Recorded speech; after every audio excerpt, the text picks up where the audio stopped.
Employment కూడా solve అయిన పరిస్థితి.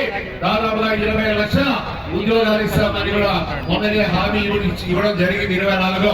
దానికి అనుగుణంగానే ఈ రోజు పరిశ్రమలన్నీ కూడా ఆంధ్రప్రదేశ్ తరలి రావడం జరుగుతూ ఉంది. ఒక డాటా సెంటర్ అయితేనేమి, రాయల్ బుల్లెట్ అయితేనేమి, ఇలాంటి ఎన్నో సమస్యలు కూడా ఈ రోజు ఆంధ్రప్రదేశ్ వైపు మన నాయకుడి మీద ఉన్నటువంటి ఒక నమ్మకం, ఒక విశ్వాసం, ఈ రోజు కేంద్ర ప్రభుత్వం యొక్క సహాయ సహకారాలు, మోడీ సహకారం, అదేవిధంగా ఈ రోజు మన నాయకుడు చంద్రబాబు నాయుడు గారి నాయకత్వంలో, అదేవిధంగా పవన్ కళ్యాణ్ గారి యొక్క సహాయ సహకారాలతో ఎన్డీఏ కూటమి ఈ రోజు శరవేగంగా ఈ ప్రాంతాన్ని అభివృద్ధి చేయడం జరుగుతూ ఉంది.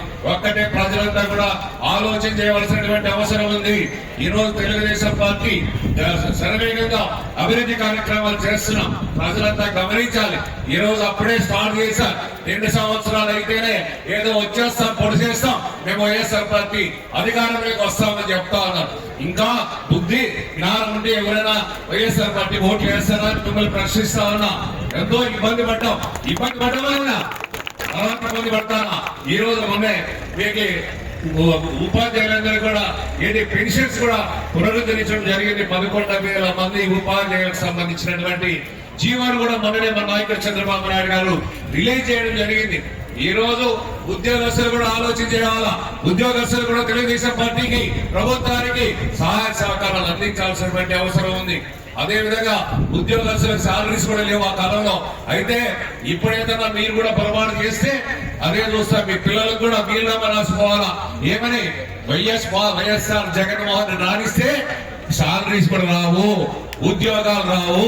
మన రాష్ట్రం 20 సంవత్సరాలు వెనకబడిపోతుంది. తస్మాత్ జాగ్రత్త అని ఈ సందర్భంగా తెలియజేస్తున్నా.